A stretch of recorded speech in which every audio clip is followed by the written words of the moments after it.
இந்த 18வது லோக்சபா எலெக்ஷனுக்காக தமிழ்நாட்டுக்கு தெற்கு ரயில்வே மேலும் ஒரு ட்ரெயினை இயக்க இருக்கிறதா அறிவிச்சிருக்காங்க. சென்னை எக்மோர்ல இருந்து கோயம்புத்தூருக்கு ஸ்பெஷல் ட்ரெயின் அறிவிச்சிருக்காங்க. இந்த ட்ரெயினோட நம்பர் 06003. மறுமார்க்கமான கோயம்புத்தூர்ல இருந்து சென்னை எக்மோருக்கு 06004. சென்னை எக்மோர்ல இருந்து 18ஆம் தேதி வியாழக்கிழமையும் 20ஆம் தேதி சனிக்கிழமையும் மாலை 4:25க்கு புறப்பட்டு நெக்ஸ்ட் டே காலையில 8:20க்கு கோயம்புத்தூருக்கு ரீச் ஆகுது.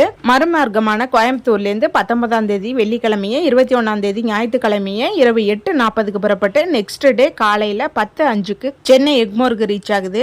இந்த ட்ரெயின்ல 2 ஏசி 3 டயர் கோச்சும் 7 ஸ்லீப்பர் கிளாஸ் கோச்சும் 7 ஜெனரல் செகண்ட் கிளாஸ் கோச்சும் 2 லக்கேஜ் கம் பிரேக் வேன்ஸும் இருக்கு. இந்த ட்ரெயினோட ஸ்டாப்பிங்லாம் பார்க்கலாம். சென்னை எக்மோர், தாம்பரம், செங்கல்பட்டு, மேல்மருவத்தூர், திண்டிவனம், கடலூர், சிதம்பரம், சீர்காழி, வைத்தீஸ்வரன் கோயில், மயிலாடுதுறை, கும்பகோணம், பாபநாசம், தஞ்சாவூர், திருச்சிராப்பள்ளி, மணப்பாறை, திண்டுக்கல், ஒட்டன்சத்திரம், பழனி, உடுமலைப்பேட்டை, பொள்ளாச்சி, கிணத்துக்கடவு, போத்தனூர், கோயம்புத்தூர். எலெக்ஷனுக்கு இந்த ட்ரெயினை பயன்படுத்திக்க